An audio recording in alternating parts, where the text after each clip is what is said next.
الحمد لله وكفى وسلام على عباده الذين اصطفى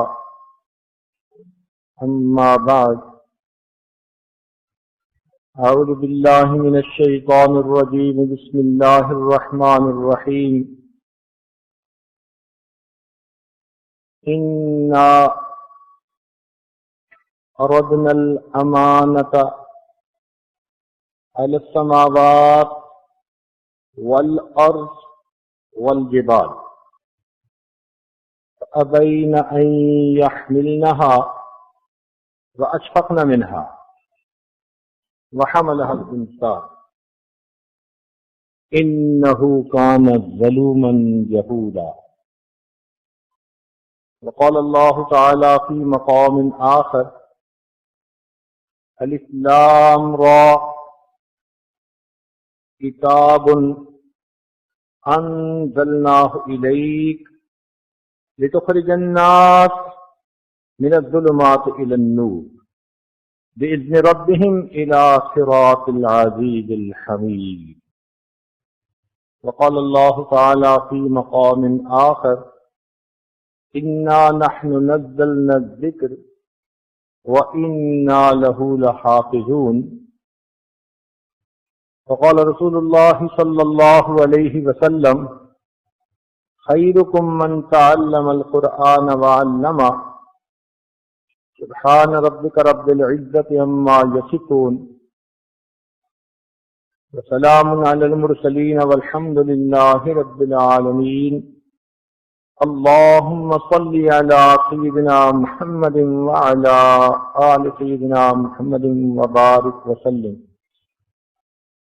اللهم صل على سيدنا محمد وعلى آل سيدنا محمد وبارك وسلم. اللهم صل على سيدنا محمد وعلى آل سيدنا محمد وبارك وسلم. قرآن عظیم الشان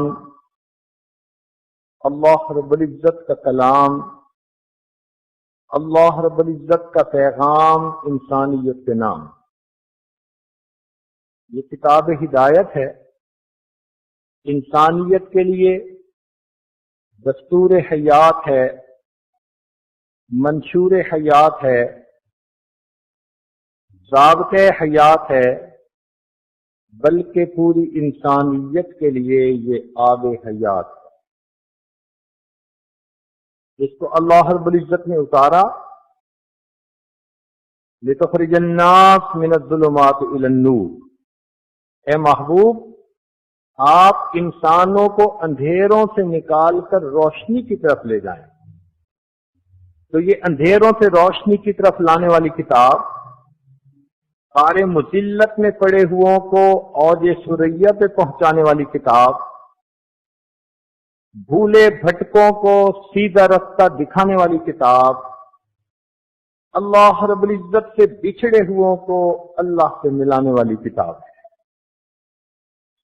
یہ اللہ رب العزت کا کلام ہے. آپ نے دنیا میں لوہے کا مقناطیس دیکھا ہوگا، وہ جہاں کہیں بھی ہو لوہے کو اپنی طرف کھینچتا ہے.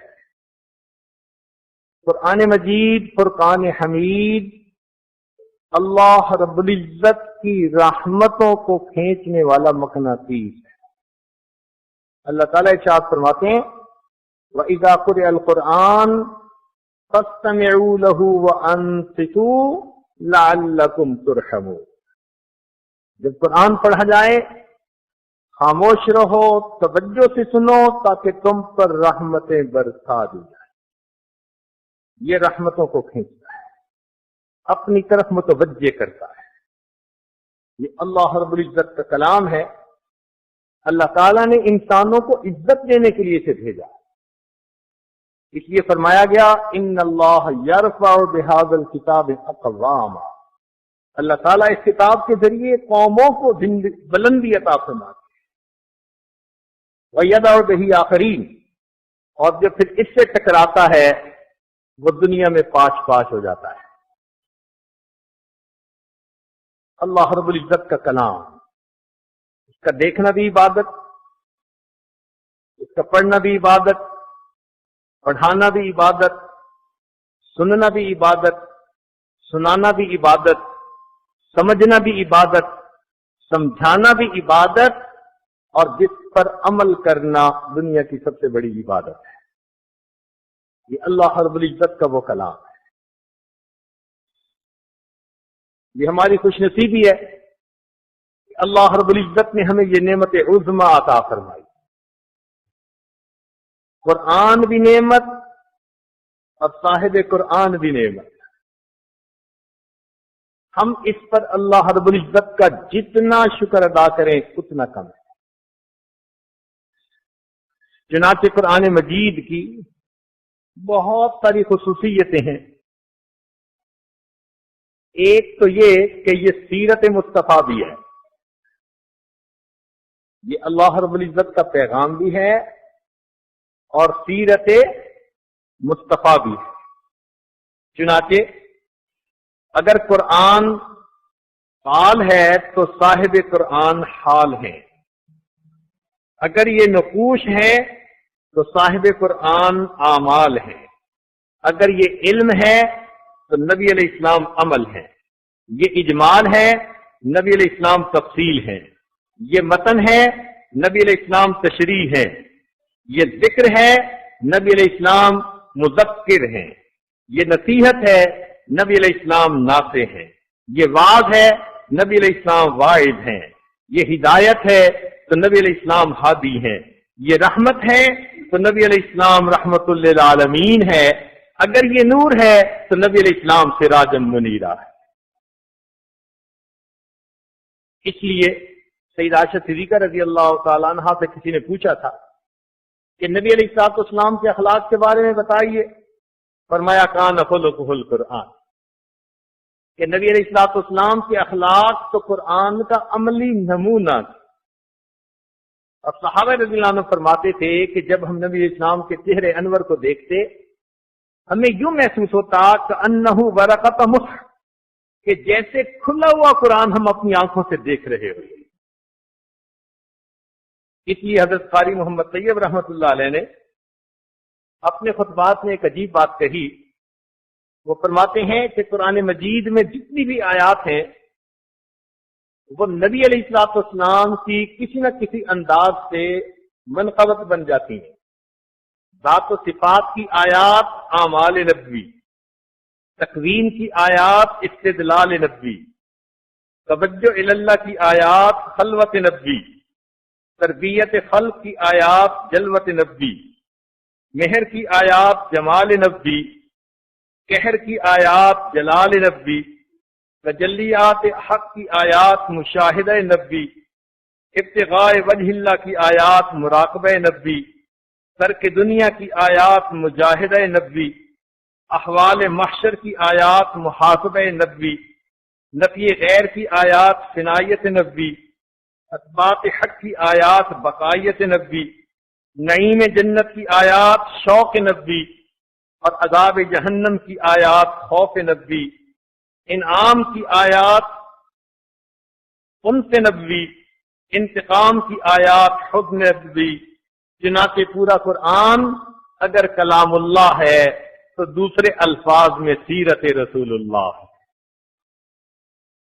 نبی علیہ الصلوۃ والسلام اللہ کا یہ پیغام دنیا میں لے کر آئے، اتر کر ہیرا سے سوئے قوم آیا اور ایک نسخہ کیمیا ساتھ لایا، وہ بجلی کا کڑکا تھا یا صوت ہادی، عرب کی زمین جس نے ساری ہلا دی۔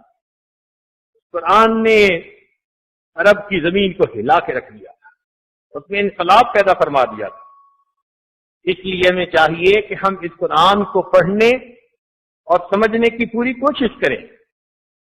قرآن مجید وہ نعمت ہے کہ نبی علیہ الصلوۃ والسلام کے پاس جب کوئی بھی کافر آتا تھا تو نبی علیہ السلام اس کے سامنے قرآن پڑھا کرتے تھے، اور پھر قرآن سینوں میں اثر کرتا تھا۔ کافر لوگ پہلے سے ہی کہتے تھے ان ھذا الا سحر یؤثر، یہ کوئی جادو ہے اوپر سے چلا آ رہا ہے۔ اور واقعی قرآن مجید کی تاثیر ایسی تھی کہ لوگوں کو لگتا تھا جادو ہو جاتا ہے۔ دیکھیے دریاؤں کے راستے کبھی کسی نے بنائے؟ دریا اپنے راستے خود بنایا کرتے ہیں. یہ قرآن مجید رحمت الہی کا وہ دریا ہے جو سینوں میں اپنے راستے خود بنا لیا کرتا ہے. اس قرآن مجید کے ساتھ مناسبت پیدا کیجیے، پھر دیکھیے اس کی برکتیں کیا حاصل ہوتی ہیں. اس کو پڑھیے، اس کو سمجھیے. عجیب بات ہے کہ آج مخلوق کا کلام سن کے ہم پہ اثر ہوتا ہے. کسی کے لکھے ہوئے اشعار سن لیے تو آنکھوں سے آنسو، اور اللہ کا کلام سنتے ہیں تو تبسمت نہیں ہوتے، احساس نہیں ہوتا. آخر اس کی کیا وجہ؟ ہمارے مشائخ نے اس کی وجہ بتائی. وہ فرماتے ہیں کہ جس کے دل میں جتنا مخلوق کا تعلق زیادہ ہوگا تو مخلوق کے کلام کا اتنا زیادہ اثر ہوگا. اگر اللہ کا تعلق غالب ہوگا تو پھر قرآن کا اثر بھی اس کے اوپر غالب ہوگا. صحابہ رضی اللہ عنہم قرآن مجید سنتے تھے، آنکھوں سے آنسو رواں ہو جاتے. اللہ کے قرآن نے گواہی دی، وَإِذَا سَمِعُوا مَا أُنزِلَ إِلَى الرَّسُولِ تَرَىٰ أَعْيُنَهُمْ تَفِيضُ مِنَ الدَّمْعِ مِمَّا عَرَفُوا مِنَ الْحَقِّ. دیکھا، قرآن پڑھتے تھے، آنکھوں سے آنسو بہنا شروع ہو جاتے. اللہ کا کلام ان کے دلوں کو گدگدا دیتا تھا. جیسے جسم میں کسی حصے میں گدگدی کریں تو کیا مزہ آتا ہے، تو اگر دلوں کو کوئی چیز گدگدائے تو کیا مزہ آتا ہوگا. اس لیے جب وہ قرآن مجید سنتے تھے تو ان کا جی چاہتا تھا کہ اب ہمیں کوئی بندہ انٹرپٹ کرنے والا نہ ہو. حدیث پاک کا مفہوم ہے، ایک صحابی اپنے گھر کے اندر تہجد پڑھ رہے ہیں، چھوٹا سا صحن ہے، بچہ بھی چارپائی پر لیٹا ہے، گھوڑا بھی بندھا ہوا ہے، طبیعت مچل رہی ہے. جی چاہتا ہے کہ ذرا بلند آواز سے قرآن پڑھوں، جہر سے پڑھوں. جب قرآن پڑھتے ہیں تو گھوڑا بھی بدکنے لگ جاتا ہے، تو پھر آہستہ پڑھتے ہیں، پھر طبیعت میں چلتی ہے، پھر بلند پڑھتے ہیں. اسی میں رات گزر گئی. جب دعا کے لیے ہاتھ اٹھائے سحری کے وقت تو انہوں نے کچھ روشنیاں اپنے سے دور آسمان کی طرف جاتے ہوئے دیکھی. بڑے حیران ہوئے کہ یہ روشنیاں کیسی. صبح اٹھے، نبی علیہ الصلوۃ والسلام کی خدمت میں حاضر ہوئے. اے اللہ رب العزت کے محبوب صلی اللہ علیہ وسلم، آج میرے ساتھ یہ معاملہ ہوا اور میں نے کچھ روشنیوں کو اپنے سے دور آسمان کی طرف جاتے دیکھا. تو نبی علیہ الصلوۃ والسلام نے ارشاد فرمایا کہ یہ اللہ رب العزت کے فرشتے تھے جو آسمان سے تمہارا قرآن سننے کے لیے اتر آئے تھے. اگر تم قرآن پڑھتے رہتے مدینہ کے لوگ اپنی آنکھوں سے اللہ کے فرشتوں کو دیکھ لیتے. یہ بھی لطف اور مزے کی بات ہے کہ قرآن مجید کا پڑھنا یہ سعادت انسان کو نصیب ہوئی. اللہ کے فرشتوں میں سے جبریل علیہ السلام کو یہ سعادت نصیب ہے. باقی فرشتے قرآن سن تو سکتے ہیں، پڑھ نہیں سکتے. اب ایک بندہ اگر کوئی کام خود نہ کر سکتا ہو مگر اچھا لگے تو دوسرے بندے کو کرتا دیکھے تو محبت سے دیکھتا ہے. تو جب کوئی بھی قاری اللہ کا قرآن پڑھنا شروع کرتا ہے تو اللہ تعالیٰ کے فرشتے فوراً اکٹھے ہو جاتے ہیں. حدیث پاک میں آتا ہے فرشتے اس کے اتنے قریب ہوتے ہیں کہ بسا اوقات اس کے منہ کے ساتھ اپنا منہ ملا دیتے ہیں. کیا نور نکلتا ہوگا اس قاری کے منہ سے. امام عاصم رحمۃ اللہ علیہ سیرت کے امام ہیں، ان کے منہ سے خوشبو آتی تھی. ایک شاگرد نے پوچھا کہ حضرت آپ کوئی خاص چیز منہ میں رکھتے ہیں جو اتنی خوشبو آتی ہے؟ فرمان لگے میں تو کوئی چیز منہ میں نہیں رکھتا. حضرت اتنی خوشبو آخر کیسے آتی ہے؟ فرمانے لگے کہ میں چونکہ سارا دن اللہ رب العزت کا قرآن پڑھتا رہتا ہوں تو مجھے ایک رات خواب میں نبی علیہ الصلوۃ والسلام کا دیدار نصیب ہوا. نبی علیہ السلام نے ارشاد فرمایا عاصم تو اللہ کا قرآن اتنی محبت کے ساتھ پڑھتا ہے، لاؤ میں تمہارے لبوں کو بوسہ دوں، جب سے نبی علیہ السلام نے بوسہ دیا اس وقت سے میرے منہ سے خوشبو آنے لگے۔ عزیز طلباء، اس قرآن کی عظمت کو سمجھیے، آپ خوش نصیب ہیں کہ اللہ رب العزت نے یہ نعمت عظمی آپ کے سینے میں عطا فرما دی۔ یہ بڑی نعمت ملی ہے۔ دیکھو دنیا کی ڈگریاں لوگ پاتے ہیں تو کچھ وقت کے لیے، کوئی وکیل ہے، کوئی انجینئر ہے، کوئی ڈاکٹر ہے، جیسے ہی موت آئی نہ انجینئرنگ رہی، نہ ڈاکٹری رہی، نہ کوئی ڈگری رہی، سب ختم۔ کسی کے پاس بڑا عہدہ تھا، کوئی وزیر تھا، کوئی صدر تھا، کچھ اور تھا، جیسے ہی روح نکلی سب عہدے ختم ہو گئے۔ یہ سب فانی چیزیں ہیں، لیکن حافظ قرآن، اللہ کی شان دیکھیے، دنیا میں بھی حافظ قرآن اللہ کے سامنے پہنچے گا، قیامت میں بھی حافظ قرآن بنا کر کھڑا کیا جائے۔ کیا نعمت ہے جو اللہ رب العزت نے عطا فرمائی، اور قیامت کے دن قرآن شفاعت کرے گا، جس نے اسے پڑھا ہوگا نا محبت شوق کے ساتھ شفاعت کرے گا۔ بلکہ اللہ تعالی حافظ قرآن کا اکرام فرمائیں گے اور اس کو جنت کے 10 فری ویزے عطا فرمائیں گے۔ یہ زبان ذرا جلدی سمجھ میں آتی ہے نا آپ لوگوں کو؟ جنت کے فری ویزے 10 مل گئے، لو بھائی جس کو چاہو لے جاؤ جنت میں۔ کیا شان ہوگی ان حفاظ کی۔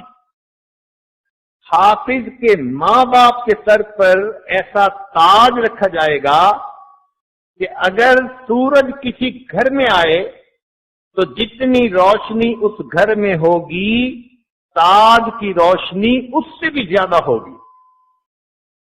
تو پھر حافظ قرآن کی کیا شان ہوگی، اس دن احساس ہوگا۔ مگر یہاں ایک نقطہ سمجھ لیجئے، علماء نے ایک بات ہی کی ہے کہ یہ جو فری ویزے 10 ملیں گے یہ کن لوگوں کو ملیں گے، کون اس کے اہل ہوں گے؟ وہ فرماتے ہیں کہ جب بھی کوئی بچہ قرآن مجید یاد کرنے لگ جاتا ہے تو اس کے عزیز واقف رشتہ داروں میں 2 قسم کے لوگ ہوتے ہیں۔ کچھ لوگ تو وہ جو اس کام کو اچھا سمجھتے ہیں، وہ اس بچے کو شاباش دیتے ہیں، انکریج کرتے ہیں، مورل سپورٹ دیتے ہیں، کہتے بھی ہیں کہ بھائی تم بڑا اچھا کام کر رہے ہو، ہیلپ کرتے ہیں اس کی۔ ایک تو یہ لوگ ہوتے ہیں، اور کچھ ایسے لوگ ہوتے وہ بھی قریبی رشتہ دار ہیں، ان کو یہ چیز اچھی نہیں لگتی۔ کوئی کہتا ہے کیا ملا بن رہے ہو، اس سے تو بہتر تھا تم گرامر سکول میں چلے جاتے، اس سے تو بہتر تھا کہ تم بیکن ہاؤس سکول میں جا کے پڑھتے۔ وہ ان بچوں کو ڈسکریج کرتے ہیں، وہ اس کام کو اتنا اچھا نہیں سمجھتے، مخالفت کرتے ہیں، بچے کی ہمت کو پست کرتے ہیں۔ چنانچہ یہ 2 طرح کے لوگ ہیں، 2 گروپ ہو گئے۔ علماء نے لکھا کہ جن لوگوں نے اس کے حافظ بننے کی مخالفت کی تھی یا اس پر ناپسندیدگی کا اظہار کیا تھا، یہ وہ لوگ ہوں گے جو قیامت کے دن پری کوالیفیکیشن کا ٹیسٹ پاس نہیں کر سکیں گے، یہ ان ویزوں کے اہل نہیں بن سکیں گے۔ اس لیے جب بھی کسی حافظ قرآن کو آپ دیکھیں جو بن رہا ہے یا بن چکا ہے، خوب خوشی کا اظہار کریں اور اس کی ہمت بڑھائیں، اس کو دعائیں دیں، اس کے سر پہ شفقت کا ہاتھ رکھیں، تاکہ وہ بچہ دل کے اندر اپنے جرت کو بڑھائے کہ ہاں مجھے یہ کام ضرور کرنا ہے۔ اس کام کو کرنے سے بچے کے لیے حفظ کرنا آسان ہو جائے گا اور ہمارے لیے قیامت کے دن اس کی شفاعت کا اہل بننا بھی آسان ہو جائے گا۔ یہ اللہ رب العزت کا وہ کلام ہے کہ جس کو اللہ تعالیٰ نے محفوظ کرنا آسان فرما دیا۔ چنانچہ دنیا میں کوئی ایسی کتاب نہیں کہ جو اتنے بڑے سائز کی ہو اور پوری کی پوری قرآن کے حافظ دنیا میں ملتے ہوں.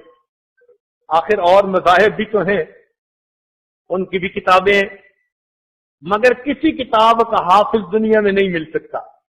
اگر ملے گا تو قرآن کا حافظ ملے گا. یہ اس لیے کہ اللہ رب العزت نے اس کا حفظ کرنا آسان فرما دیا. فرمایا انا نحن نزلنا الذکر وانا لہ لحافظون. اس قرآن کو ہم نے ہی اس نصیحت نامے کو نازل کیا اور اس کی حفاظت کے بھی ہم ہی ذمہ دار ہیں. اب اس کی مثال سن لیجئے کہ جب کوئی بادشاہ اعلان کرے کہ ملک کی سرحدوں کی حفاظت کرنا میری ذمہ داری ہے، تو وہ خود جا کر تو سرحدوں پہ پہرا نہیں دے سکتا.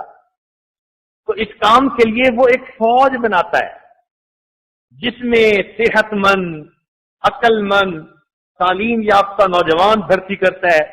ان کی تنخواہیں اچھی، ان کی وردی بڑی خوبصورت، ان کا سٹیٹس بڑا اعلیٰ ہوتا ہے، اور ان کے ذمے لگاتا ہے کہ آپ نے ملک کی سرحدوں کی حفاظت کرنی ہے. اب اگر کسی فوجی کی کوئی بےعزتی کرے تو یہ نہیں جی کہ اس نے اکرم کی بےعزتی کی ہے یا اسلم کی، جس کا نام ہو فرض کرو کوئی، بلکہ کہا جائے گا کہ اس نے ایک فوجی کی بےعزتی کی، اس پر سخت سزا دی جاتی ہے. اسی طرح جو بچے قرآن مجید کے حافظ بن گئے، یہ اللہ رب العزت کے دین کے فوجی. اللہ تعالیٰ نے ان کو حفاظت قرآن کے لیے چن لیا ہے. حافظ عالم جن کے پاس کتاب کا علم ہو، کتاب کو انہوں نے سینوں میں محفوظ کیا ہو، یہ اللہ کے چنے ہوئے بندے ہوتے ہیں. اللہ تعالیٰ ارشاد فرماتے ہیں، سنیے قرآن عظیم الشان، ثم اورثنا الکتاب الذین اصطفینا من عبادنا. پھر ہم نے اپنی کتاب کا وارث اپنے بندوں میں سے ان کو بنایا جو ہمارے چنے ہوئے بندے تھے. تو یہ سلیکٹڈ لوگ ہیں، اللہ کی طرف سے چنے ہوئے چنیدہ لوگ ہیں جن کو اللہ تعالیٰ نے اس اعلیٰ کام کے لیے چن لیا ہے. یہ خوش نصیب لوگ ہیں. چنانچہ اللہ رب العزت کی طرف سے ان کے لیے دنیا اور آخرت میں بڑے انعام ہیں. یہ خوش نصیبی ہے بچوں کی بھی اور ان بچوں کے والدین کی بھی. دیکھیے قرآن مجید کی حفاظت ایک عجیب معجزہ ہے. جو حفاظ ہوتے ہیں وہ الفاظ قرآن کے محافظ ہوتے ہیں. چنانچہ اگر کوئی حافظ بیٹھا ہو تو کتنا بڑا عالم بھی تلاوت کرتے ہوئے یا علمون تعلمون کی غلطی کر جائے تو یہ فوراً بتائیں گے کہ فتکون لفظ ہے یا وتکون لفظ ہے، صحیح لفظ کیا ہے. تو الفاظ قرآن کی حفاظت حفاظ کی جماعت کرتی ہے. پھر جو حروف قرآن ہیں ان کی حفاظت قراء کی جماعت کرتی ہے. مثال کے طور پر آپ نے تا ادا کیا یا سین ادا کیا، اس حرف کو مخرج سے صفات کے ساتھ کیسے ادا ہونا چاہیے تھا یہ قاری بتائیں گے. تو قراء کس کے محافظ ہوئے؟ حروف قرآن کے محافظ. ان کے سامنے اگر کوئی بندہ تلاوت کرے تو وہ بتائیں گے کہ بھئی یہ تمہاری زبان سے سین کا لفظ نہیں ادا ہو رہا، اس میں سی ٹی کی آواز ہونی چاہیے، تب سین صحیح ادا ہوگا. اس میں نرمی نہیں ہوتی، سختی ہوتی ہے. وہ صفات بھی بتائیں گے کہ ان صفات کے ساتھ اس مخرج سے لفظ نکلنا چاہیے. چنانچہ وہ حروف کے محافظ ہیں. کوئی بندہ ان کے سامنے تلاوت کرے اور حرف کو صحیح ادا نہ کرے تو وہ فوراً بتا دیں گے یہ لفظ صحیح ادا نہیں ہوا. چنانچہ ہم نے دیکھا ایک مرتبہ نیو یارک یونیورسٹی میں بچوں نے نماز پڑھنے کے لیے ایک جگہ بنائی ہوئی تھی. پاکستان کا ایک بچہ وہ بھی نماز پڑھنے جاتا تھا، مگر اس نے کسی اچھے قاری سے قرآن مجید ناظرہ پڑھا ہوا تھا. اب اللہ کی شان کہ وہاں ایک دوست تھے، اسٹوڈنٹ تھے جو مصر کے تھے، وہ بھی پڑھنے آ جاتے نماز. ایک دن انہوں نے امامت شروع کر دی. اچھا، کئی مرتبہ زبان اگر عربی ہو نا تو اس میں کچھ الفاظ ایسے ہوتے ہیں کہ ان کی ادائیگی ذرا بدل جاتی ہے. جیسے بعض عربوں میں جیم کو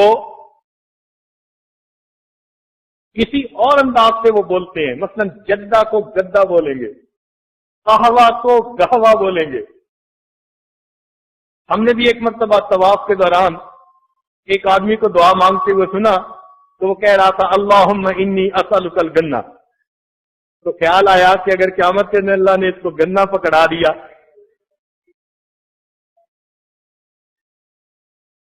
تو اللہ کی شان کہ وہ نوجوان چونکہ یعنی جیم کو صحیح ادا نہیں کرتا تھا عام زبان میں، تو اس نے قرآن مجید پڑھنا شروع کیا اور پڑھا والضحیٰ واللیل اذا سجا. تو سجا کے لفظ کو سگا پڑھ دیا. اب وہاں پر وہ جو بچہ تھا جس نے کسی قاری کی صحبت میں وقت گزارا تھا، اس نے نماز کے بعد کہا کہ جی آپ نے یہ لفظ صحیح نہیں پڑھا. اس نے کہا نہیں، ہم تو اسی طرح پڑھتے ہیں. چنانچہ یہ بات علماء تک پہنچی اور علماء نے مستقل وہاں پر ایک قاری صاحب کو امامت کے لیے منتخب کیا. ایک بچہ جس نے قاری کے پاس چند دن گزارے تھے وہ بھی قرآن مجید کے حروف کی صحیح ادائیگی کا جو ہے کی وجہ بن گیا اور اللہ نے اس کی وجہ سے صحیح قاری کو وہاں پہنچا دیا. تو اگر قراء کہیں ہوں گے نا تو وہ فوراً بتا دیں گے کہ بھئی یہ لفظ صحیح ادا نہیں ہوا. تو حفاظ کس کے محافظ؟ الفاظ قرآن کے محافظ. اور قراء کس کے محافظ؟ اور علماء معانی قرآن کے محافظ. کہ اگر کوئی بندہ قرآن مجید سے اپنی مرضی کا مطلب نکالنے کی کوشش کرے گا تو علماء فوراً نشاندہی کر دیں گے. کچھ ایسے بھی ہوتے ہیں نا اللہ کے بندے جو کلام الہی میں منشا خداوندی نہیں تلاش کرتے، اپنی منشا ڈھونڈتے ہیں کہ ہماری بات کا ثبوت کہاں سے مل سکتا ہے. پھر ان کو ذرا مطلب اور طرح کے لینے پڑ جاتے ہیں. اگر کوئی ایسا بندہ ہوگا تو فوراً علماء حق نشاندہی کریں گے کہ اس بندے نے ان الفاظ کا ترجمہ صحیح نہیں کیا. چنانچہ ہمارے علماء نے بڑی تفصیل کے ساتھ کتابیں لکھی کہ بھئی اگر تم قرآن کی صحیح تفہیم حاصل کرنا چاہتے ہو تو اصل معنی یہ ہے، کہیں اور تفہیم میں نہ پھنسے پھرنا. تو علماء کرام کس کے محافظ؟ معانی قرآن کے محافظ. تو اللہ رب العزت نے اپنے بندوں میں مختلف جماعتیں بنا دی. یہ ایسا ہی ہے جیسے فوج ملک کی حفاظت کرتی ہے تو بری فوج زمینی راستے سے حفاظت کرتی ہے، ہوائی فوج ہوائی راستے سے اور بحری فوج سمندری راستے سے.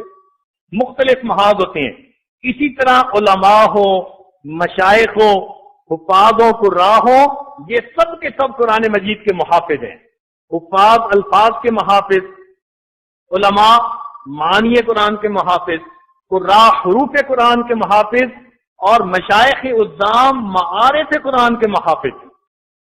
قرآن مجید میں جو معارفت کی باتیں ہیں، چنانچہ حضرت اقدس ثانوی رحمۃ اللہ علیہ کی تفسیر بیان القرآن پڑھیے تو حاشیے کے اوپر آپ کو مسائل السلوک کے نام سے عجیب معنی ملیں گے، عجیب معارف کی باتیں ملیں گی، انسان پڑھ کے حیران ہوتا ہے.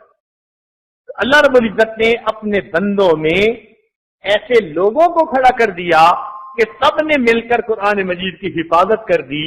لہذا یہ قرآن مجید کے محافظین ہیں اور اللہ کے ہاں بڑے رتبے اور درجے پانے والے لوگ. جن بچوں نے قرآن مجید حفظ کیا، یقینی بات ہے کہ یہ مبارکباد کے قابل ہے.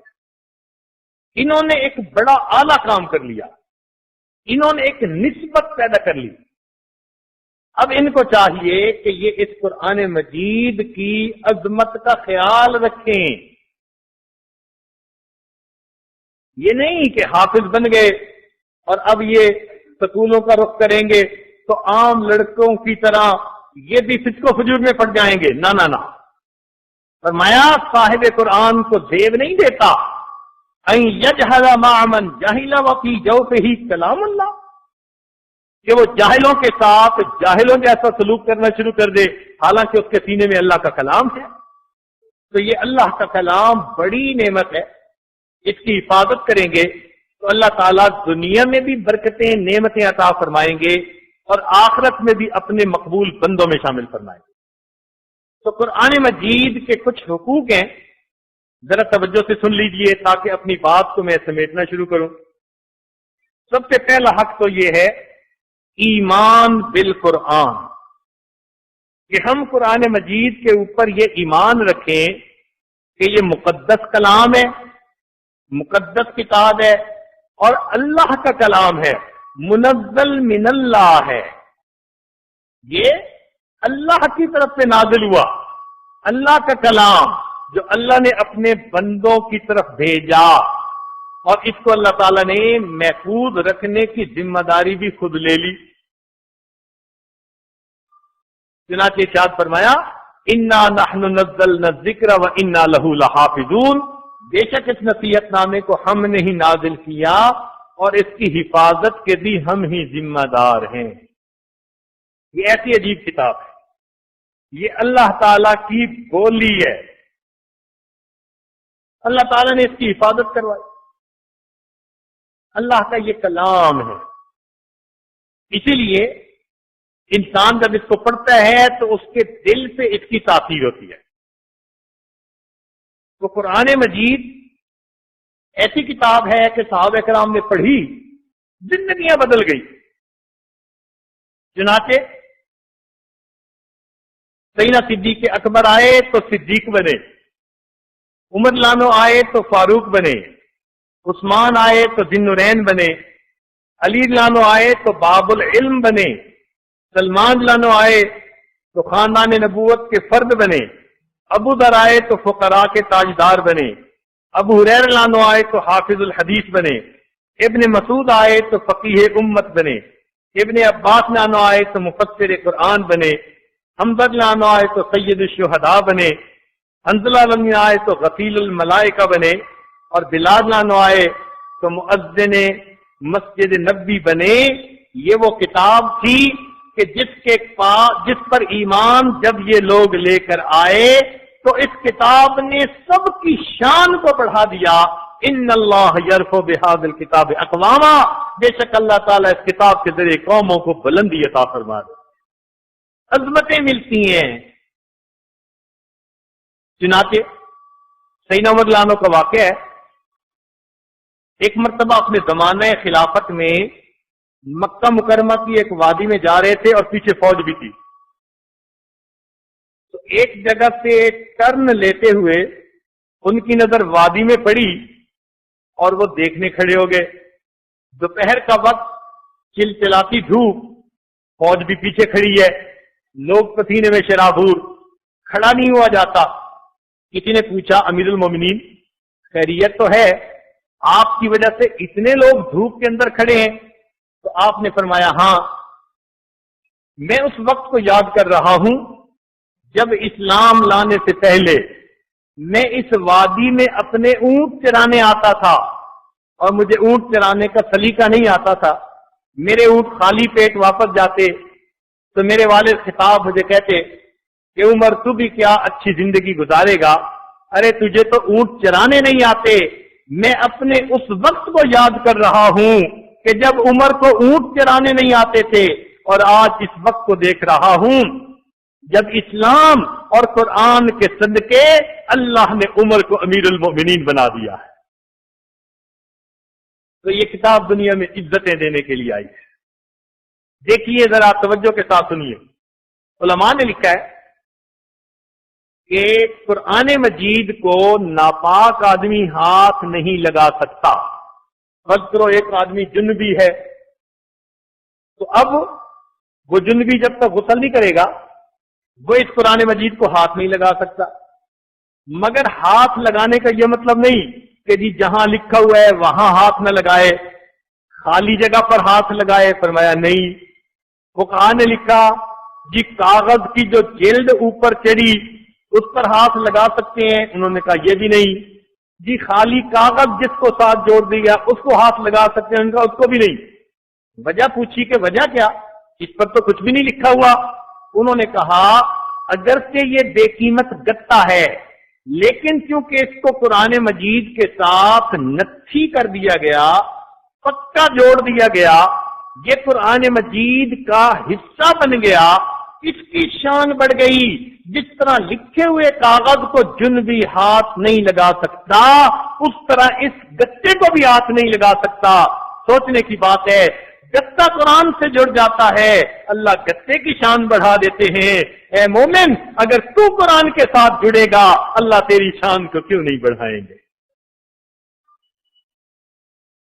ہمیں چاہیے ہم قرآن مجید کثرت کے ساتھ پڑھا کریں، دن رات صبح و شام قرآن مجید پڑھنے میں ہمیں لطف آنے لگ جائے، مزہ آنے لگ جائے۔ سیدہ فاطمہ الزہرا رضی اللہ عنہا کے بارے میں آتا ہے، سردیوں کی لمبی رات 2 رکعت کی نیت باندھی اور قرآن پڑھنا شروع کیا، ایسی طبیعت مچلی، ایسا مزہ آیا، قرآن پڑھتی رہی حتیٰ کہ جب سلام پھیرا تو کیا دیکھتی ہیں کہ سحری کا وقت بالکل ہی قریب ہے،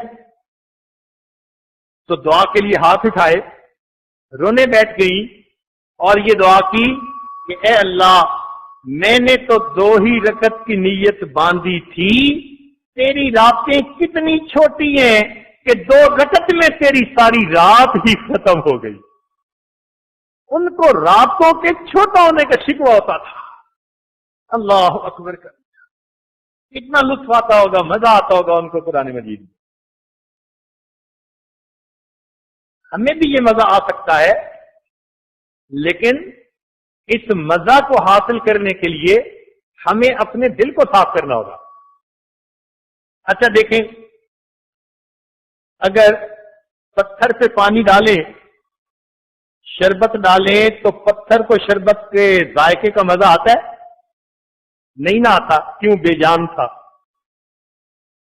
اور اگر زبان پہ ڈالیں تو شربت کا مزہ آئے گا، کیوں؟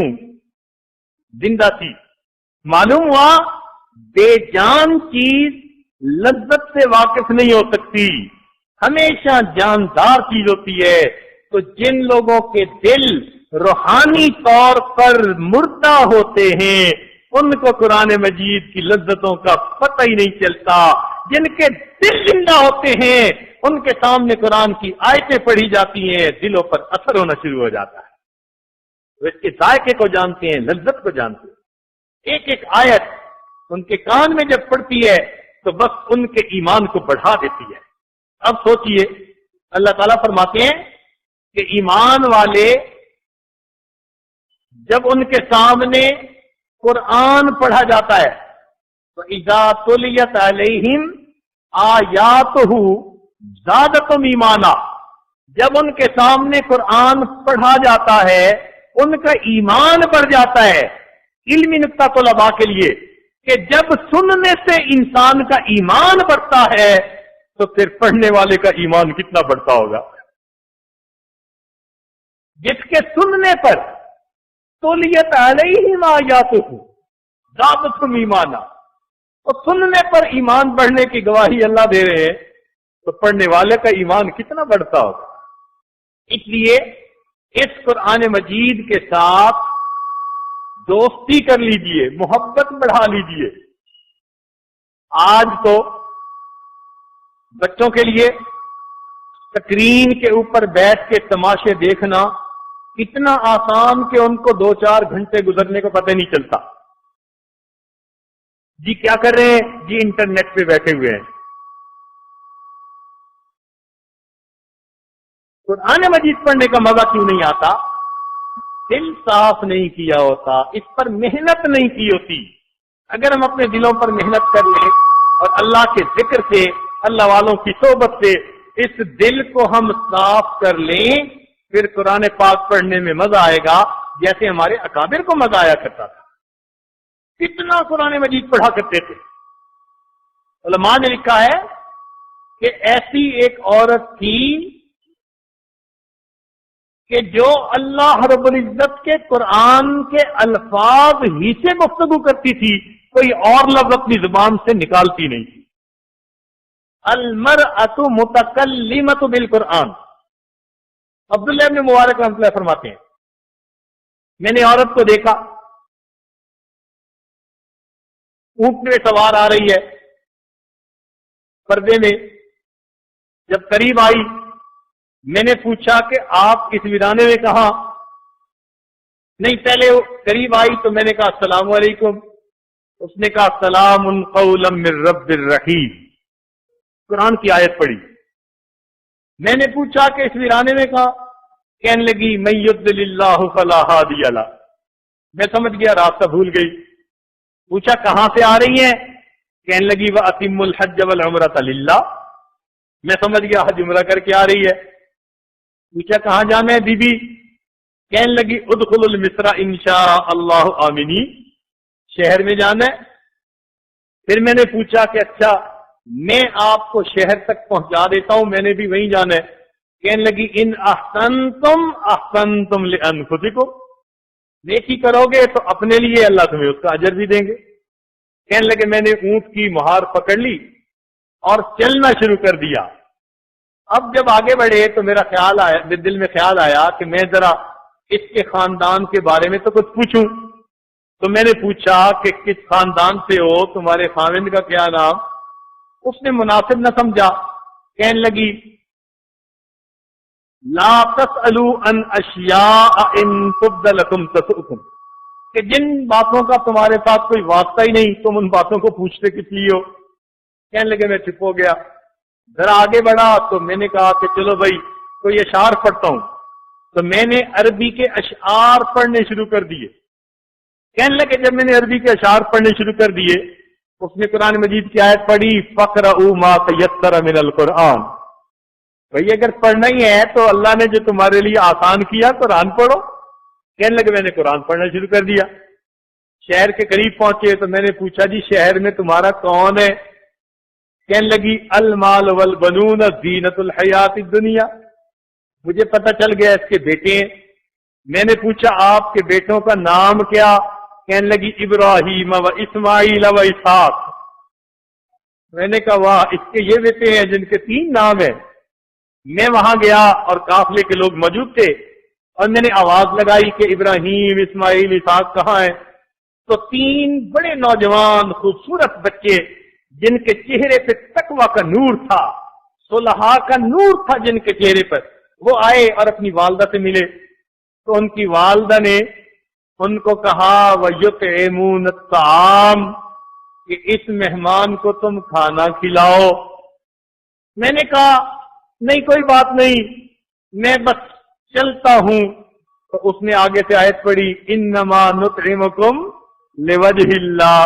ہم تو اللہ کی رضا کے لیے کھلانا چاہتے ہیں.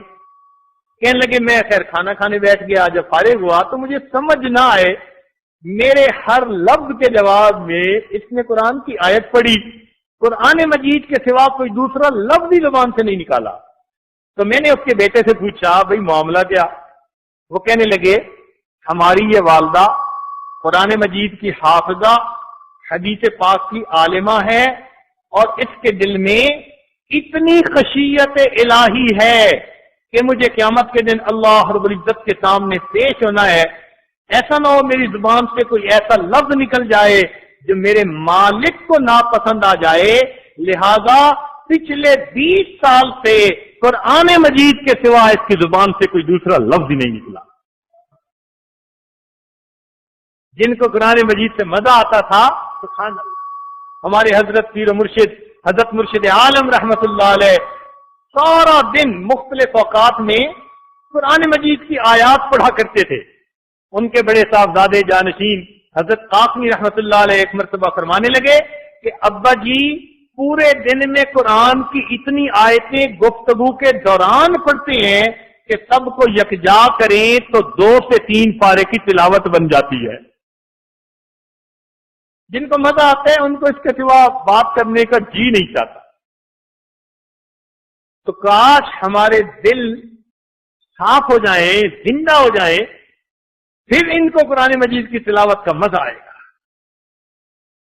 پھر ہمیں کھانا یاد نہیں رہے گا، بلکہ حفاظ کی ایک کتاب میں عجیب واقعہ لکھا ہے کہ ایک حافظ قرآن سے مزہ تھا، ان کو قرآن مجید کے ساتھ آتا، ان کی شادی ہو گئی۔ اب جب پہلی رات وہ اپنی اہلیہ کے قریب ہوئے، سلام دعا کے بعد دونوں نے فیصلہ کیا کہ ہم 2 رکعت نفل پڑھتے ہیں تاکہ ایک نئی زندگی کی ابتدا ہوگی۔ تو بیوی نے تو 2 رکعتیں جلدی پڑھ لی، اور یہ جو 2 رکعت پڑھنے شروع کیا تو یہ قرآن کی تلاوت ہی کرتے رہے۔ اللہ کی شان کہ جب اذان کے قریب وقت ہوا تو سلام پھیرا، ادھر سے اذان، کہنے لگے اچھا اب تو وقت ہو گیا اذان کا، تو میں فجر کی نماز پڑھتا ہوں، پھر ملیں گے۔ تو یہ فجر میں چلے گئے۔ فجر میں دوستوں کے ساتھ ملاقات ہو گئی، انہوں نے پوچھ لیا بھائی مہمان کو کیسے پایا؟ اب انہوں نے مہمان سے گفتگو کی ہوتی تو پتا ہوتا، سچے بندے تھے، کچھ چھوٹی موٹی بات کہی، وہ بھی بڑے یعنی نظر رکھنے والے ہوتے ہیں، ساڑ گئے کہ اس کو پتہ ہی کچھ نہیں۔ انہوں نے کہا تو کیسا نوجوان ہے کہ تیری آج شادی کی پہلی رات اور تجھے بیوی کے بارے میں پتہ ہی کچھ نہیں؟ تو نوجوان نے اللہ کی قسم کھا کر کہا کہ میں 2 رکعت کی نیت سے مصلی پہ کھڑا ہوا تھا، قرآن کی لذت نے میرے ذہن سے ہی نکال دیا کہ میری بیوی میرے انتظار میں ہے۔ قرآن کی لذت ایسی ہوتی ہے، ہمیں اگر نہیں آتی تو اس کا یہ مطلب تو نہیں نا کہ اس کی لذت ہے ہی نہیں۔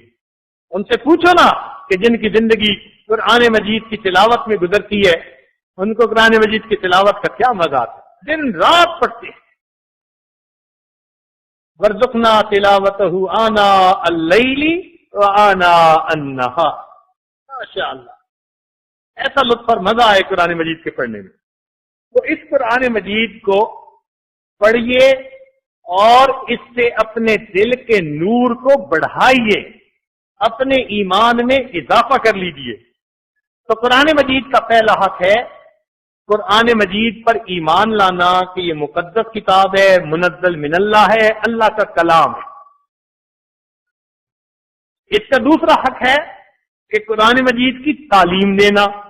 ماشاءاللہ اس مسجد میں اللہ تعالیٰ مسجد کمیٹی کے لوگوں کو بھی جزائے خیر دے، مولانا کو، قاری صاحب کو، سب ان لوگوں کو جزائے خیر دے کہ جنہوں نے یہاں قرآن مجید کی تعلیم کا یہ سلسلہ شروع کر دیا۔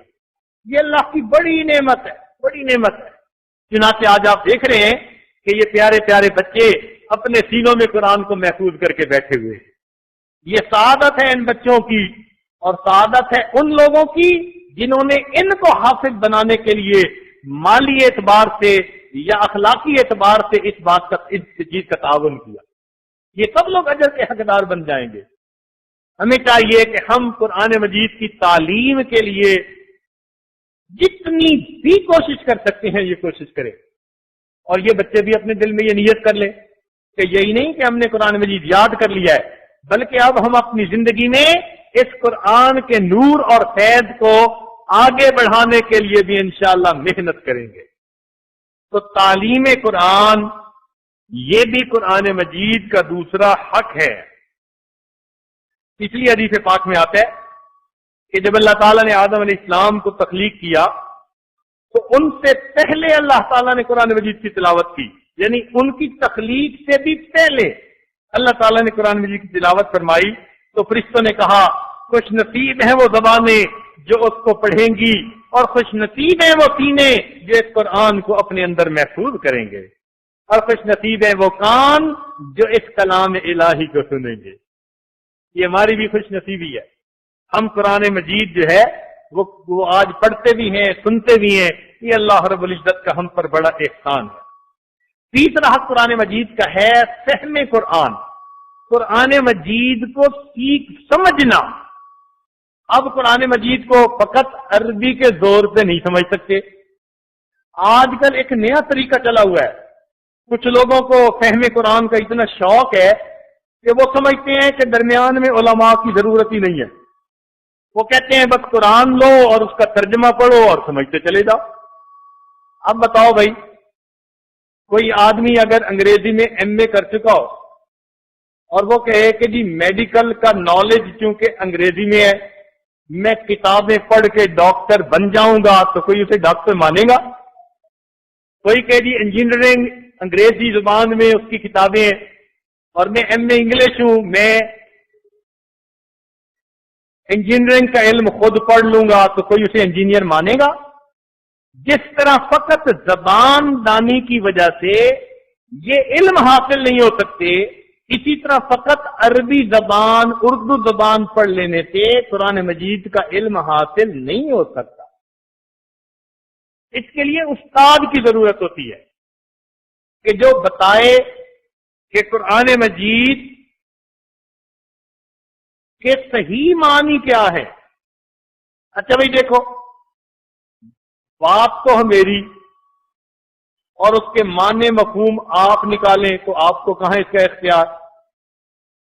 حق تو یہی بنتا ہے نا کہ اگر بات میری ہے تو جو معنی میں چاہتا ہوں وہی لیے جائیں. آپ اخبارات میں پڑھتے ہیں نا کہ باتیں ان کی مفہوم ہمارے، تو کیا تماشے لوگ لگاتے ہیں کہ بات کا کیا ٹیڑھا میڑا جواب ہوتا ہے. بھائی جس کا کلام اسی کا حق ہے کہ معنی جو وہ چاہتا ہے وہی سمجھے جائیں. اسی طرح یہ اللہ رب العزت کا کلام ہے، تو اس کے جیسے الفاظ اترے، اس کے معانی بھی اللہ نے اتارے ہیں اور اپنے محبوب کو وہ معنی عطا فرمائے، اور نبی علیہ السلام نے وہ معنی صحابہ کو سکھائے، صحابہ نے امت کو سکھائے، اور یہ معنی اوپر سے چلے آ رہے ہیں. تو اللہ کے اسی مفہوم کو اور معنی کو ہمیں سمجھنا ہوگا جو اللہ تعالیٰ چاہتے ہیں. اچھا دیکھیے ایک چھوٹی سی مثال، قرآن مجید کی ایک آیت ہے، ذرا توجہ فرمائیے گا. وَالنَّجْمُ وَالشَّجَرُ يَسْجُدَانِ. اب یہ تین لفظ ہیں، عام طور پر اردو میں بھی استعمال ہوتے ہیں. نجم کا لفظ بھی استعمال ہوتا ہے، شجر کا لفظ بھی، اور سجدے کا لفظ بھی. تو اگر کسی عام بندے سے پوچھا جائے جی ترجمہ کیا، ہم نے ایک مرتبہ کالج کے ایم اے کے لیول کے لوگ تھے، ان سے پوچھا بھائی ترجمہ کیا؟ انہوں نے ترجمہ کیا کہ ستارے اور درخت اللہ کو سجدہ کرتے ہیں، اور یہ غلط ترجمہ تھا، ٹھیک نہیں تھا. اپنے اعتبار سے انہوں نے ٹھیک ترجمہ کیا مگر ٹھیک نہیں تھا. مفسرین نے ترجمہ کیا لکھا؟ وہ فرماتے ہیں کہ درخت ہوتے ہیں دو طرح کے. ایک درخت ہوتے ہیں جن کا تنا نہیں ہوتا، وہ زمین پہ ہی پھیل جاتے ہیں، ان کو بھی عربی زبان میں نجم کہتے ہیں. اور ایک تنے والے درخت ہوتے ہیں، ان کو شجر کہتے ہیں. تو اللہ تعالیٰ فرماتے ہیں وَالنَّجْمُ وَالشَّجَرُ يَسْجُدَانِ. بے تنے کے درخت اور تنے والے درخت سب دونوں اللہ کو سجدہ کرتے ہیں.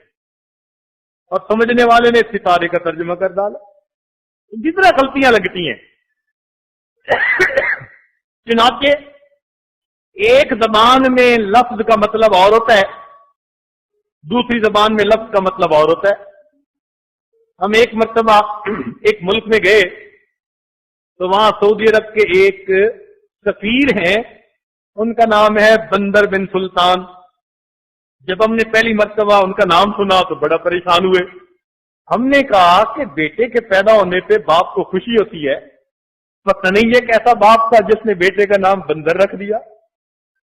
واقعی کئی دن پریشان رہے، لیکن پھر خیال آیا بھئی اس کا ترجمہ تو دیکھو. تو ہم نے عربی کی ایک قاموس منگائی، ڈکشنری منگائی، اور اس میں جب دیکھا تو بندر کا مطلب کھلا ہوا پھول تھا. تو پھر پتہ چلا کہ انہوں نے اردو کا بندر نام نہیں رکھا، عربی کا بندر نام رکھا تھا.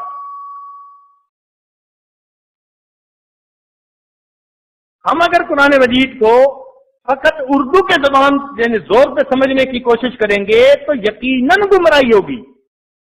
اس کا ایک ہی طریقہ ہے، علماء کے پاس بیٹھیے اور ان سے قرآن مجید کو سیکھیے. وہ بتائیں گے کس لفظ کا وہاں پر کیا ترجمہ ہے اور کیا ہے. تو آج اس قسم کی محفلیں جہاں ہوتی ہیں نا کہ جی علماء کی کیا ضرورت ہے، ترجمہ پڑھو قرآن سمجھو، تو یہ لوگ حقیقت میں سادہ آدمیوں کو گمراہی کی دعوت دے رہے ہوتے ہیں.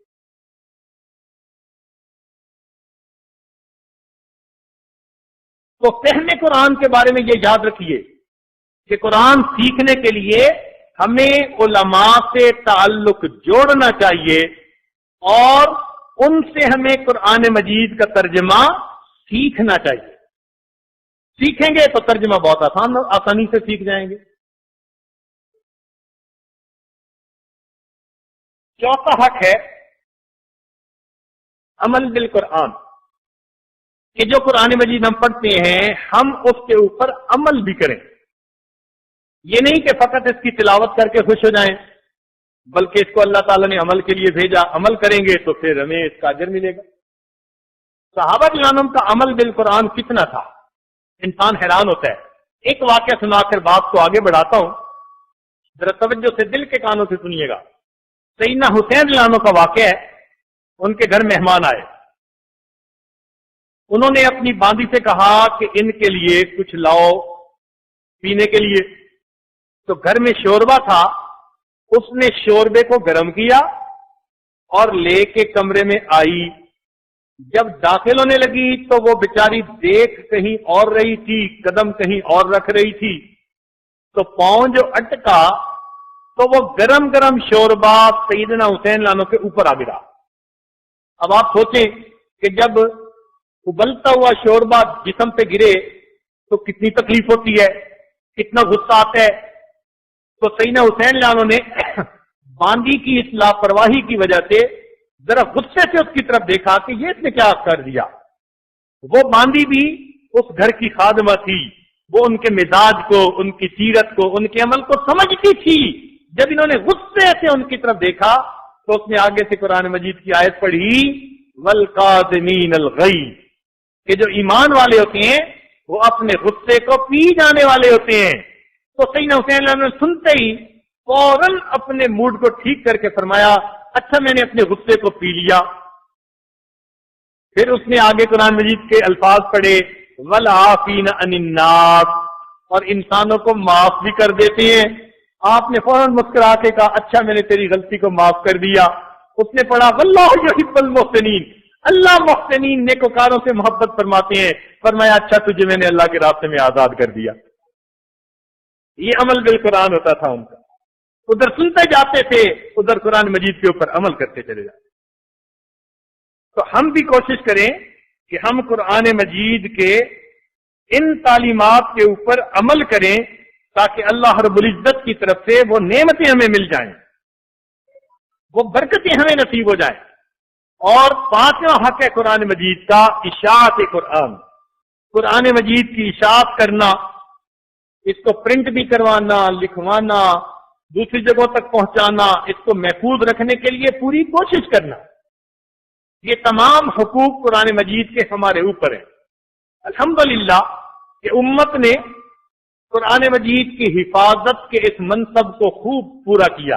اللہ جزائے خیر عطا فرمائے ہمارے اکابرین کو، متقدمین کو، اور اللہ تعالیٰ جزائے خیر عطا فرمائے اس وقت کے علماء، حفاظ اور قراء کو کہ جو قرآن مجید کی حفاظت کا آج سبب بنے ہوئے ہیں. مسلمان ملکوں میں آپ کہیں چلے جائیں آپ کو قرآن مجید مل جائے گا، قرآن مجید کے حافظ مل جائیں گے، قاری مل جائیں گے. یہ اللہ تعالیٰ کی شان ہے اور یہ سلسلہ اسی طرح چلتا ہی رہے گا. اب اس پہ ایک دو باتیں ذرا سن لیجئے. ایک آدمی تھا، وہ بڑا کنفیوز رہتا تھا کہ بھائی عیسائی کہتے ہیں کہ ہمارا دین سچا، یہودی کہتے ہیں ہمارا دین سچا، مسلمان کہتے ہیں کہ ہم سچے، تو پتہ نہیں کون سچے ہیں. وہ کنفیوز ہوتا تھا. ایک دن اس کے دل میں خیال آیا کہ میں اس کا نا باقاعدہ تجربہ کرتا ہوں، ٹیسٹ لیتا ہوں. چنانچہ اس نے ایک عجیب کام کیا کہ تورات لی اور ایک کاتب کے پاس لے کر گیا، چونکہ اس زمانے میں کاتب لوگ لکھا کرتے تھے. اور اس کو کہا کہ بھئی یہ تورات نقل کر دو بڑی خوبصورت طریقے سے، میں تمہیں پیسے دوں گا، مگر چند جگہوں پر الفاظ کو ملتے جلتے الفاظ سے بدل دینا، مفہوم وہی رہے، الفاظ بدل جائیں۔ کاتب نے کہا بہت اچھا، چنانچہ اس نے ایسی تورات لکھ دی۔ یہ ایک یہودی عالم کے پاس لے کر گیا اور اس کو کہا جی میرے پاس یہ نسخہ تھا، میں نے بڑی قیمت دے کر لکھوایا، آپ کے لیے میں ہدیہ لایا ہوں۔ اس نے اس کو وہ کتاب دی اور اس کے پاس 1 سال تک وہ کتاب رہی اور اس یہودی کو پتہ نہ چلا کہ اس کے اندر الفاظ میں تبدیلی ہوئی بھی ہے یا نہیں ہوئی۔ تو اس نے اپنے دل میں نتیجہ نکالا کہ ان کو جب اتنا ہی پتہ نہیں چلا کہ الفاظ ہی بدلے ہوئے ہیں تو اس کا مطلب ہے کہ اس میں کوئی جو چاہے لکھ دے، ان کو کیا پتا، یہ محفوظ نہیں ہے، لہذا یہ ٹھیک لوگ نہیں ہیں۔ اب اس نے بائبل لی اور بائبل کے ساتھ بھی یہی معاملہ کیا اور ایک عیسائی کے پاس لے کر گیا، پادری کے پاس، اور اس کو ہدیہ دیا۔ 1 سال انتظار کیا، وہ پادری صاحب کو پتہ ہی نہ چلا کہ بھئی اس میں کہیں اونچ نیچ ہے یا نہیں۔ اس نے نتیجہ نکالا کہ یہ بھی محفوظ کتاب نہیں ہے، لہذا یہ اس وقت صحیح دین نہیں ہے۔ پھر اس نے قرآن مجید لیا اور کاتب کو کہا کہ ملتے جلتے لفظ چند جگہوں پہ بدل دینا اور میں تمہیں اتنے پیسے دوں گا۔ پھر ایک عالم تھے حافظ قرآن سے، ان کو جا کے اس نے وہ قرآن مجید کا نسخہ تحفہ کے طور پہ پیش کیا۔ ابھی ایک جمعے سے دوسرا جمعہ نہیں آیا تھا کہ وہ عالم ایک دفعہ اس کو ملنے کے لیے آئے اور بڑے سیریت سے اس نے کہا خیر تو ہے، آپ بڑے سنجیدہ نظر آتے ہیں۔ انہوں نے کہا مجھے یہ بتائیں کہ یہ قرآن مجید لکھا کس نے؟ اس نے کہا فلاں کاتب نے لکھا۔ اچھا، اس نے سوتے ہوئے لکھا ہے یا جاگتے ہوئے لکھا ہے؟ کہنے لگا جی کیا مطلب؟ کہنے لگا اس میں کتنے الفاظ ہیں جو اس نے بدلے ہوئے؟ اس نے کہا مجھے دکھائیں۔ چنانچہ اس مسلمان حافظ نے ایک ایک لفظ کے گرد دائرہ لگایا ہوا تھا، تمام الفاظ کی اس نے نشاندہی کر دی کہ ہمارے قرآن کے الفاظ نہیں، یہ بدل کے لکھے گئے ہیں۔ اس بندے نے کہا کہ میں واقعی مان گیا، یہ وہ کتاب ہے کہ جس میں کوئی بندہ اپنی مرضی سے تبدیلی نہیں کر سکتا، اللہ نے حفاظت کا ذمہ لیا ہے، میں آج کلمہ پڑھ کر مسلمان ہو جاتا۔ یہ ایسی محفوظ کتاب ہے۔ ایک مرتبہ جرمنی کی یونیورسٹی ہے، میوک یونیورسٹی، اس کا ہے ایک ڈپارٹمنٹ، اس ڈپارٹمنٹ نے ایک پروجیکٹ کیا۔ پروجیکٹ کیا تھا؟ عجیب مزے کی بات ہے۔ پروجیکٹ یہ تھا کہ جی مسلمان ہمیشہ کہتے رہتے ہیں کہ ہماری کتاب محفوظ ہے اور کتابیں محفوظ نہیں ہیں، تو ہم ذرا اس کا جائزہ تو لیں کہ یہ محفوظ بھی ہے یا نہیں۔ چنانچہ اس کے لیے انہوں نے بڑا فنڈ مخصوص کیا، لاکھوں ڈالر، اور لوگوں کے ذمہ لگایا کہ مختلف ملکوں کے مختلف شہروں میں جاؤ اور وہاں کے پرنٹر سے، چھاپے خانے سے یہ قرآن مجید لے کے ہمیں بھیجو۔ اس طرح سے انہوں نے 40,000 قرآن مجید اکٹھے کر لیے۔ اب انہوں نے بندے رکھے اور ایک ایک صفحہ اس کا ایک دوسرے کے ساتھ کمپیریزن کیا، حروف کا کمپیریزن، نقطے، ہر چیز کا، حتیٰ کہ 40,000 قرآن مجید کے نسخوں کو آپس میں ملا کر انہوں نے دیکھا، ان کو کہیں ایک نقطے کا فرق بھی نظر نہ آیا۔ انا نحن نزلنا الذکر وانا لہ لحافظون، ہم نے اس نصیحت نامے کو نازل کیا اور اس کی حفاظت کے بھی ہمیں ذمہ دار۔ ایک مرتبہ 1994 کی بات ہے، یہ آج واشنگٹن میں تھا، امریکہ میں، تو ایک عالم آئے، کہنے جی یہاں پر جی ایک کونسل بنی ہے، اس کو کہتے ہیں انٹرفیس کونسل، اس میں ہر دین کے نمائندے موجود ہیں اور وہ اپنے اپنے دین کے بارے میں وہاں پر بات کرتے ہیں، لیکن وہاں پر مسلمانوں میں سے کوئی بھی نمائندگی کرنے والا نہیں۔ نتیجہ یہ نکلتا ہے کہ یہ سارے لوگ اکٹھے ہو کر تو اسلام کے خلاف الٹی سیدھی باتیں کرتے رہتے ہیں۔ لہذا کسی بندے کو وہاں جانا چاہیے۔ چنانچہ علماء نے وہاں مشورہ کیا، اللہ تعالیٰ کی شان کہ انہوں نے اس عاجز کے سر پہ بوجھ رکھ دیا کہ جی وہاں ایسے بندے کی ضرورت ہے جو دین کے بارے میں بھی کچھ جانتا ہو اور انگریزی بھی اچھی بول لیتا ہو اور سائنس کو بھی سمجھتا ہو، کچھ روحانیت کو بھی سمجھتا ہو، تاکہ وہ مختلف طریقوں سے اگر سوال کریں تو وہ بندہ ان کا کچھ جواب دے سکے، اگر نہ دے سکے گا تو اپنے بڑوں سے پوچھ کے جواب دے سکے گا۔ ہم نے کہا چلو جی بہت اچھا۔ چنانچہ ان کے کہنے پر ہم نے وہاں جانا شروع کیا، ان کو بتایا کہ جی اسلام کے بارے میں کوئی کویسچن پوچھنا ہوگا نا تو آپ ہمیں بتائیں، ہم نے اپنے بڑوں سے سیکھا ہوگا تو بتا دیں گے، نہیں سیکھا ہوگا تو پوچھ کے بتا دیں گے، اس میں کیا بات ہے۔ خیر انہوں نے اس کو قبول کر لیا۔ اب جانا شروع ہو گئے، 1 سال تقریباً وہاں جاتے رہے تو ہمیں بھی اندازہ ہو گیا کہ بھئی یہ ایک ٹاپک متعین کر لیتے ہیں، پھر اس کے اوپر کبھی کوئی بات کرتا ہے، کبھی کوئی بات کرتا ہے، اپنے اپنے دین کے نقطۂ نظر کے حساب سے۔ جب ان کے ساتھ تعارف ہو گیا تو وہاں یہودی بھی تھے، عیسائی بھی تھے، ہندو بھی تھے، مختلف ادیان کے لوگ تھے۔ بلکہ اللہ کی شان دیکھیں کہ جو یہودیوں کا ربائی تھا نا، جب بھی میں وہاں جاتا تھا تو یہی امامہ اور جبہ اور ہاتھ میں عصاوی ہوتا تھا، تو وہ ہمیشہ مجھے دیکھتا رہ جاتا تھا۔ مجھے سمجھ نہیں لگتی تھی کہ یہ اتنا غور سے کیوں دیکھتا ہے۔ ایک دن جب میں گیا نا تو اس کے قریب کرسی پر بیٹھا تو مجھے کہتا ہے you always come with a different respective look. اس دن مجھے محسوس ہوا کہ نبی علیہ الصلوۃ والسلام کی سنت میں اتنی مقناطیسیت ہے کہ یہ یہودی بھی جب دیکھتا ہے تو اس کے دل پہ سنت کا اثر ہوتا ہے۔ اللہ اکبر۔ اچھا ایک دن ہم وہاں محفل ختم کرنے لگے تو جو وہاں کا سیکٹری تھا اس نے کہا جی کہ آئندہ محفل میں کیا ایجنڈا ہوگا؟ تو میرے دل میں ایک بات آئی، میں نے ان کو کہا جی کہ آئندہ ایجنڈا یہ ہونا چاہیے کہ ہر دین والا اپنی اپنی جو آسمانی کتاب ہے نا اس کو پڑھ کے سنائے تاکہ ہم بھی اللہ کے کلام کو سنیں۔ تو انگریزی میں اس کو کہا ورڈ آف گاڈ، اللہ کا کلام، اپنے اپنے ورڈ آف گاڈ کو پڑھ کے سنائے۔ چنانچہ اس نے اس کو اپروو کر دیا اور بات طے ہو گئی۔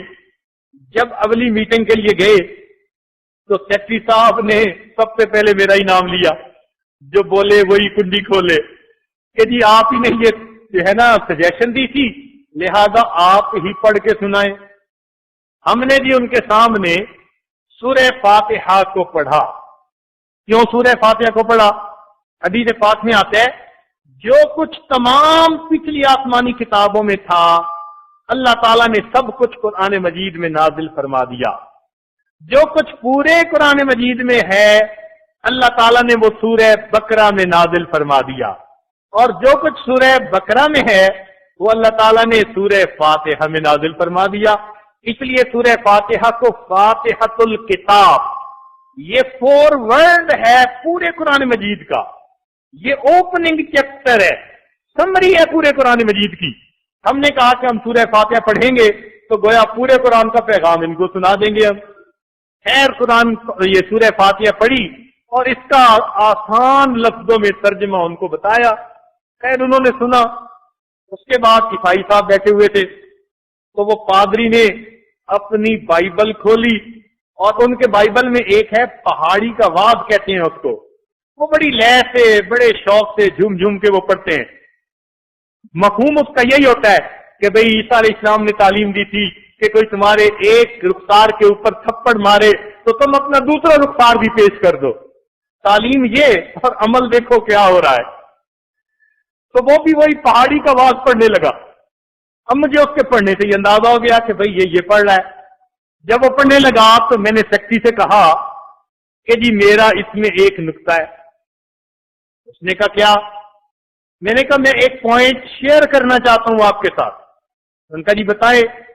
میں نے کہا پوائنٹ یہ شیئر کرنا چاہتا ہوں کہ میں نے پچھلی دفعہ یہ سجیشن دی تھی کہ ہر دین والا اپنے دین میں جو ورڈ آف گاڈ ہے، اللہ کا کلام ہے، وہ پڑھ کے سنائے گا۔ تو کیا یہ بائبل انگریزی میں نازل ہوئی تھی؟ یہ تو انگریزی پڑھ رہا ہے۔ کہنے لگا نہیں یہ تو عبرانی زبان میں نازل ہوئی تھی. میں نے کہا پھر یہ تو ترجمہ ہوا, ورڈ آف گاڈ تو نہ ہوا نا. اب جب انہوں نے پوائنٹ سنا تو وہ پھنس گئے کہ بات تو ٹھیک ہے, لکھا تھا ورڈ آف گاڈ سنائے گا. اب ورڈ آف گاڈ تو ہمارے پاس ہے ہی نہیں, ہمارے پاس تو ترجمہ ہے انگریزی کا. اب وہ ذرا چپ ہو گئے. اس کے آگے ایک ربائی بیٹھا ہوا تھا یہودی, اور وہ بڑا بہت ہی تیز بندہ تھا, بہت کوئک آدمی تھا. وہ بھی سمجھ گیا پوائنٹ کو, اور وہ بھی انگریزی ترجمہ ہی لے کے بیٹھا ہوا تھا تورات کا. تو جب اس نے دیکھا تو وہ آگے بڑھا. میں اس وقت منبر رسول پہ بیٹھ کے ذمہ داری سے یہ بات بتا رہا ہوں کہ وہ بندہ یوں کر کے آگے بڑھا, اور آگے بڑھ کر کہنے لگا مجھے مسٹر احمد, مجھے احمد کے نام سے پکارتے تھے, اور مجھے خوشی ہوتی تھی کہ میرے آقا کا نام ان کی زبانوں سے چلو نکلتا تو ہے. تو وہ کہنے لگا مسٹر احمد, میں یہ بات پورے فورم کے سامنے لاؤڈ اینڈ کلیئرلی کہنا چاہتا ہوں کہ پورے دنیا میں صرف مسلمان ایسے ہیں کہ جن کے پاس ورڈ آف گاڈ اصلی حالت میں موجود ہے. ہمارے پاس فقط اس کا ترجمہ ہے, ورڈ آف گاڈ موجود نہیں. اتنی دل کو خوشی ہوئی, اتنی خوشی ہوئی کہ الحمدللہ آج یہ مختلف ادیان کے لوگ خود تسلیم کرتے ہیں کہ مسلمانوں کے پاس محفوظ کتاب ہے اور کہیں نہیں. میں نے اپنے دل میں کہا انا نحن نزلنا الذکر وانا لہ لحافظون, بے شک اس نصیحت نامے کو ہم نے ہی نازل کیا اور اس کی حفاظت کے بھی ہم ہی ذمہ دار. اللہ اکبر. اب میرے محترم جماعت, یہ قرآن مجید محفوظ کلام ہمارے پاس موجود ہے. اس کی برکتیں وہی ہیں جو نبی علیہ السلام کے زمانے میں تھیں, دور صحابہ میں تھیں. اس کی برکتوں میں فرق نہیں ہے, تاثیر میں فرق نہیں ہے. ہمیں چاہیے کہ ہم اس کو پڑھیں, عمل کریں, اور اس کے عملی زندگی گزارنے والے بن جائیں. جب عملی زندگی گزاریں گے تو پھر قرآن مجید کی برکتیں بھی نازل ہونی شروع ہو جائیں گی. اس کی برکتیں نازل کیوں نہیں ہوتی؟ اس پر ایک واقعہ سن لیجئے اور بات مکمل ہو جائے گی. واقعہ یہ ہے کہ ایک دیہاتی آدمی کہیں جا رہا تھا. اس نے ایک بلٹ, ایک گولی پڑی ہوئی دیکھی جو بندوق کی گولی ہوتی ہے. اس نے کہا پتہ نہیں یہ کیا ہے. اس نے اٹھا کے اپنے پاس رکھ لی. اب اپنے کسی دوست کے پاس گیا, کہنے لگا یار یہ کیا چیز ہے مجھے ملی. اس نے دیکھ کے کہا او یہ تو بندوق کی گولی ہے, یہ تو بڑی خطرناک ہوتی ہے, بڑی پاورفل چیز ہے. یہ تو انسان کو بھی مار دیتی ہے, ہاتھی کو بھی مار دیتی ہے, شیر کو بھی مار سکتی ہے. اس نے کہا اچھا اگر اتنی طاقت والی چیز ہے اس کو تو سنبھال کے رکھنا چاہیے. تو دیہاتی نے اس کو جیب میں رکھ لیا. اب ایک دن بیچارہ گھر آ رہا تھا, ذرا شام ہو گئی تھی, تو ایک چھوٹا سا کتا اس کے پیچھے لگ گیا. اب پہلے تو اس نے بھاگنے کی کوشش کی مگر کتا زیادہ تیز نکلا, وہ قریب آ رہا تھا. تو اس غصے میں اس نے وہ جو گولی نکالی اور کتے کو زور سے دے ماری کہ اس کو تو میں جان سے ہی مار دوں. مگر کتے نے تو کیا مرنا تھا, وہ الٹا اس پر اور چڑھنے لگ گیا. یہ بیچارے نے بڑی مشکل سے جان بچائی, اپنے گھر پہنچا. دوست سے ملاقات ہوئی, کہنے لگے یار اللہ کے بندے تو نے مجھے مس گائیڈ کیا. اس نے کہا وہ کیسے؟ کہ آپ نے کہا تھا کہ اس کے اندر تو اتنی طاقت ہے کہ ہاتھی مار دے, شیر مار دے, اور اس نے تو اتنے سے کتے کو نہ مارا. تو نے کہا او خدا کے بندے, اس کے اندر طاقت تو اتنی ہے مگر طاقت کے ظاہر ہونے کا ایک طریقہ ہے. اس نے کہا طریقہ کیا؟ اس نے کہا ایک مشین ہوتی ہے جس کا نام بندوق ہے. اس بندوق کے اندر گولی کو فٹ کرو اور پھر اس بندوق کے ذریعے سے گولی چلاؤ تو یہ سامنے اگر شیر بھی ہوگا تو یہ گولی شیر کو بھی پھڑکا کے رکھ دے گی اور ہاتھی کو بھی گرا دے گی اور جان سے مار دے گی. تب اس کی طاقت ظاہر ہوگی. بالکل یہی مثال ہماری ہے. قرآن مجید کی مثال طاقت کی ایک گولی کی مانند ہے. اگر